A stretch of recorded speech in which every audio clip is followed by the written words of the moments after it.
चलिए इस तो बात करते हैं एक और नई क्वेश्चन के बारे में। इस क्वेश्चन में एग्जाम ने लिखा है ए और बी की औसत मासिक आय 14,000 रुपये है, बी और सी की 15,600 रुपये है तथा ए और सी की 14,400 रुपये है। सी की मासिक आय क्या है, ये एग्जामिनर मुझसे पूछ रहा है।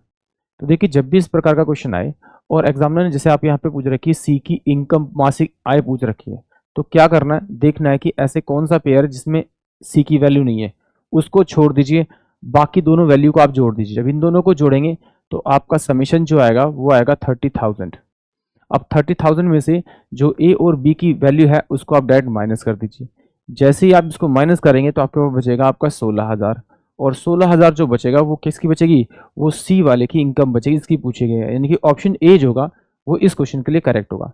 एग्जाम में तो आपको इसी तरह से करना है जब भी इस प्रकार का क्वेश्चन है। अब इसको डिटेल से सॉल्व करते हैं कि यह आया कैसे। देखिए एग्जामिनर ने कहा कि भाई ए और बी जो है मेरे पास में, उनकी जो औसत है इनकम है वो कितनी है, 14,000 है। इसको 2 से मल्टीप्लाई करो तो इनकी इनकम का सम आ जाएगा। फिर एग्जामिनर ने कहा जो बी सी है उसकी जो इनकम है वो कितनी है आपकी 15,600, 2 से मल्टीप्लाई करो तो इनकम का सम आ जाएगा। फिर सी प्लस का ए की जो इनकम दे रखी है वो दे रखी है आपकी 14,400, तो औसत है तो 2 से मल्टीप्लाई, 2 पोर्शन है, सबको ऐड करूंगा तो देखिए 2 बी आएगा, 2 सी आएगा, 2 आएगा, यानी कि 2 कॉमन निकाल लूंगा तो ब्रैकेट के अंदर ए प्लस का बी प्लस का आपका सी आ जाएगा बराबर में।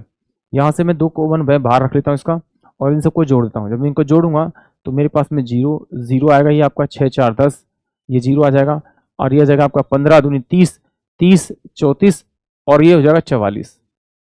टोटल सम 40 है। इस 2 से मैं इसको काट दूंगा तो यहाँ पे मेरे पास ए प्लस का बी और प्लस सी की जो इनकम आ गई वो कितनी आ गई आपकी 44,000 आ गई।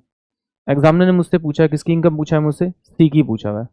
तो ए बी की जो इनकम थी वो कितनी थी, 28,000।